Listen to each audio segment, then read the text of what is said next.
If you've been here before, you know that I'm really into creating these really simple methods that I use on repeat often in my journals.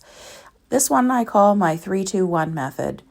Basically, I'm choosing 3 different neutral papers, 2 accents, and 1 focal point. Today I'm working in my book of neutrals that I've shared before on my channel. And I've also shared that I keep this little box of little bits and pieces of neutral papers so that I can work in this journal anytime. So first I'm just choosing my focal point because basically I work around that. So that is my 1 focal point. Then I'm choosing 2 accents because I want those to coordinate with the focal point a little bit. And then I'm choosing my 3 neutral papers.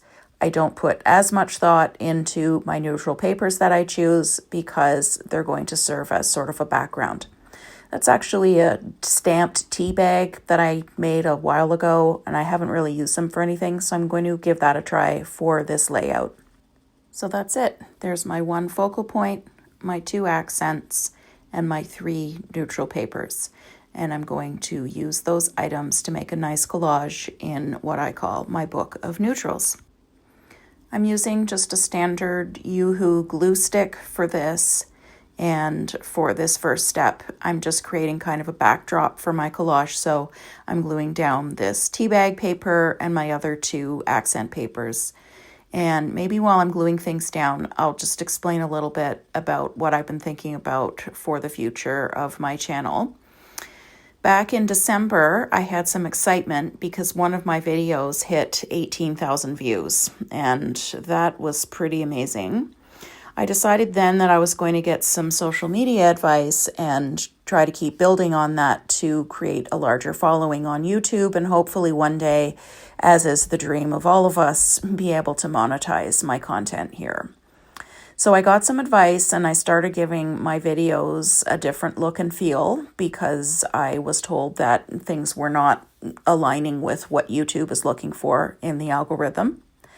So I made a few changes, and the thing is, the rest of my videos after that pretty much tanked. I didn't get a lot of views. I got hardly any new followers. So now I've decided I'm just going to go back to doing what I like doing and doing what I think viewers really want to see in our arts community, and I'll just see how it goes. So that's where I'm at. So I've glued down my neutral papers, I've added my focal point, and now I'm just layering on these 2 little accent pieces.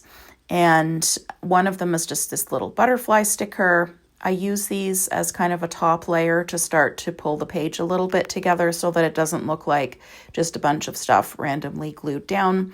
And then I've got this little ticket sticker that I'm also gluing down onto my page.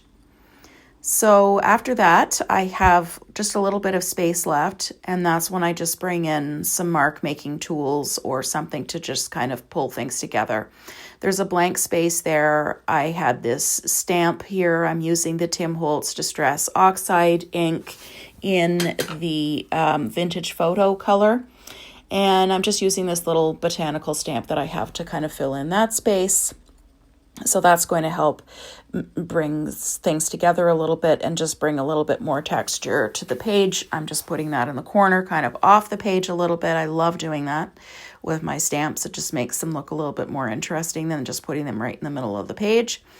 And then I've still kind of got this blank space at the top, so I decided to pull out one of these decorative rulers that I have. These are actually for tearing paper across the ruler to create a decorative edge. I like doing that, but I recently had this idea to use them for things like this as well.